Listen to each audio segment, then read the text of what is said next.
Iya, Masya Allah banget ya kan? Iya, coba kita lihat keutamaan membaca Al-Quran.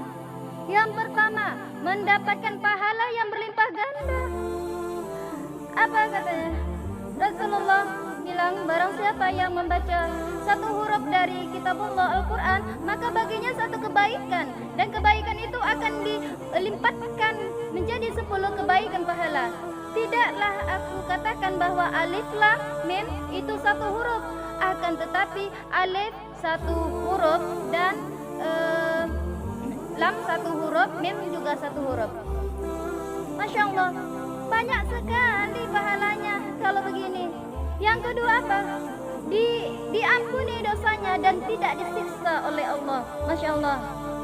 Coba lihat ini sabda bagaimana Nabi Muhammad sallallahu alaihi wasallam,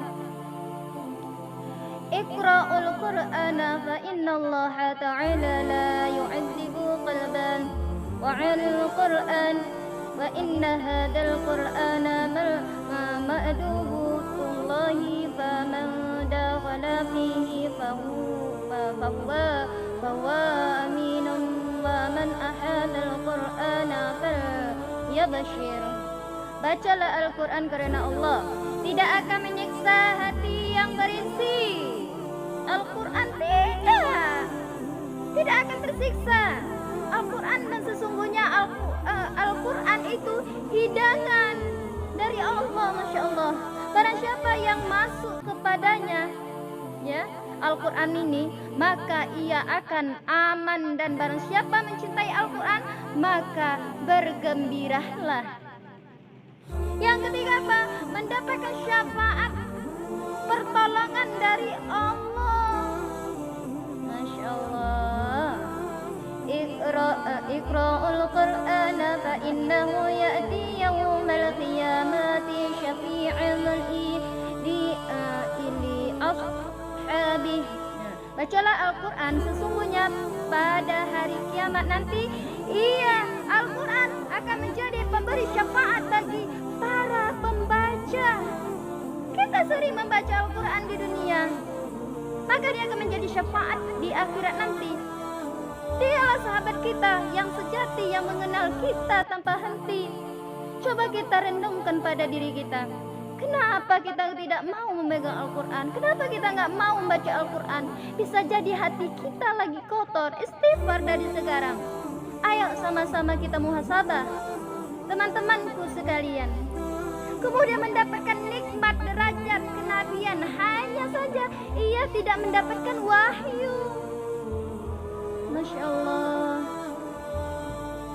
Barang siapa yang membaca Al-Quran, maka sungguh dirinya telah menaiki derajat kenabian, hanya saja tidak diberikan wahyu kepadanya.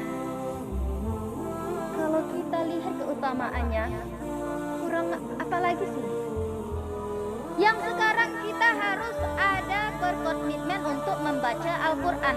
Bacalah walau belum lancar. Tapi kan kita sering belajar. Gak apa-apa kalau kita nggak lancar gitu. Semakin kita belajar kan semakin lancar kan, ya kan? Maka dari itu kemudian dikategorikan sebagai orang yang baik secara lahir dan batin. Ini pertanyaan nanti tadi sangat bagus. Kenapa? Karena banyak ya, kita hanya bisa melihat dan bahkan kita tidak mau gitu, mau di posisi orang itu gitu. Kita tahu orang itu ya bagus, suaranya bagus, kemudian bacanya bagus. Ya, kita ada namanya fardu ain. Kita tuh harus belajar Al-Quran karena ada kata situ fardu ain, wajib bagi kita untuk mempelajarinya. Kita dikasihkan mata. Bagaimana dengan orang yang tidak punya mata tetapi dia bisa membaca? Bukan membaca tapi menghafal. Ya Allah, mungkin hati kita lagi kotor teman-teman. Istighfar ayo. Ya, kita buka dari sekarang. Nanti pulang rumah kita buka Al-Quran, kita lihat bagaimana sih kesilapan kita perbaharui. Ayo kita lanjutkan lagi, termasuk dalam golongan yang terbaik. Ternyata kita membaca Al-Quran ini termasuklah kita golongan yang terbaik. Ya. Khairukum man ta'allama al-Qur'ana wa 'allamah. Sebaik-baik kalian adalah orang yang belajar Al-Quran dan mengajarkannya. Masya Allah. Jadi ini orang yang sebaik-baiknya. Ya, kalau kita ingin baik, udah kita pelajari dulu Al-Quran ya. Gitu, setuju nggak? Kemudian mendapatkan kedudukan yang sangat tinggi di surga Allah. Masya Allah.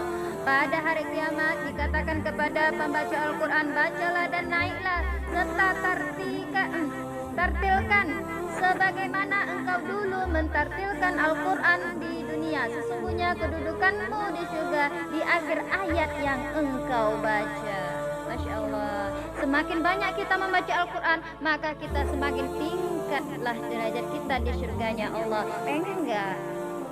Pengen ya kan? Kemudian dikumpulkan bersama para malaikat. Masya Allah, beribu-ribu malaikat yang melindungi kita, para orang yang suka membaca Al-Quran. Orang yang membaca Al-Quran dan ingin mahir dan membacanya, maka ia akan dikumpulkan bersama para malaikat yang mulia lagi berbakti taat. Sedangkan orang-orang yang membaca Al-Quran dan ia masih berbata-bata dan merasa berat dan membacanya, maka ia mendapatkan 2 pahala.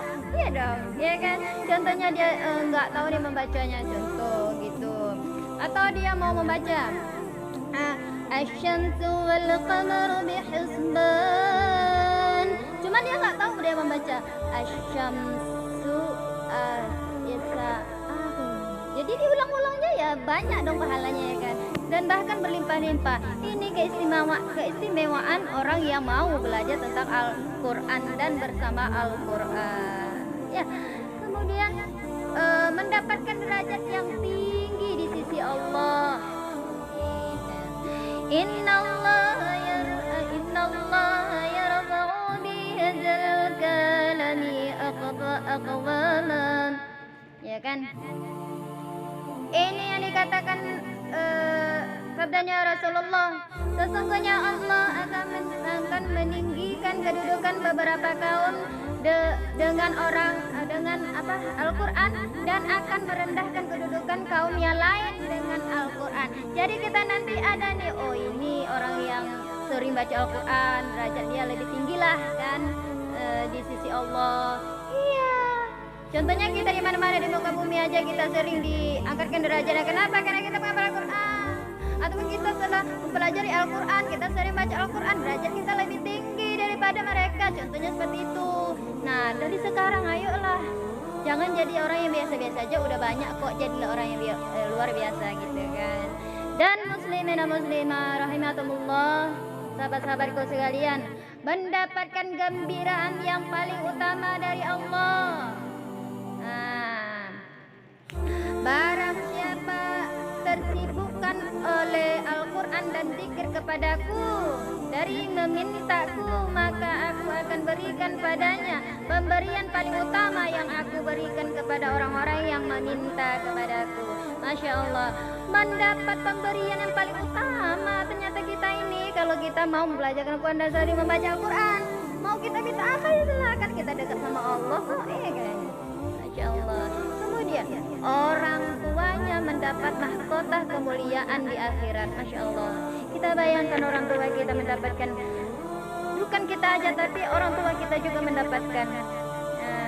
Makanya barang siapa membaca Al-Quran dan mengamalkan apa yang ada di dalamnya, maka pada hari kiamat Allah akan mengenakan kepada kedua orang tuanya mahkota kemuliaan yang cahayanya lebih bagus daripada cahaya matahari dalam rumah-rumah di dunia ini. Lalu apa dugaan kalian pada orang-orang yang melakukan hal ini?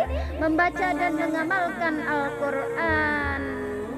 Siapa itu orang yang membaca Al-Quran dan mengamalkan Al-Quran? Itulah orang yang insya Allah nanti menjadi mendapatkan mahkota kemuliaan di akhirat, insya Allah ya. Kemudian menjadi keluarga Allah yang berada di atas bumi. Sesungguhnya Allah itu mempunyai keluarga yang terdiri dari manusia. Lalu para sahabat bertanya, siapakah mereka itu ya Rasulullah? Beliau menjawab, yaitu ahlul Quran, kata Rasulullah. Mereka bagi Allah.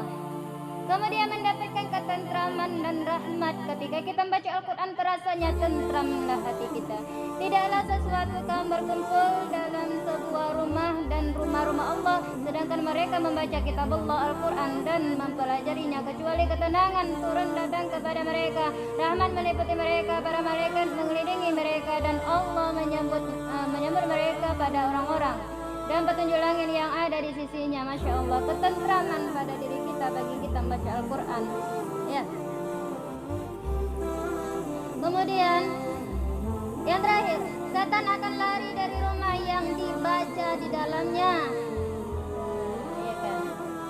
Tuh, apa kata Rasulullah bersabda, la taj'alu buyutakum faqabira inna syaitana yanfiru minal baitil ladzi tuqra ya, minal baitil ladzi yuqra'u fi suratul Baqarah. Janganlah kalian jadikan rumah kalian sebagai kuburan, sesungguhnya setan lari dari rumah yang dibacakan di dalamnya. Al-Baqarah. Jadi kalau kita sering membaca Al-Quran di rumah kita, insya Allah hikmah, kemudian kita dikasih Allah lah derajat, kemudian kita dilindung, ya. Maka pada hari ini mungkin cukup ya sampai di sini ya. Ya, nanti beberapa pertanyaan nanti bisa di-chatkan WA di inbox apa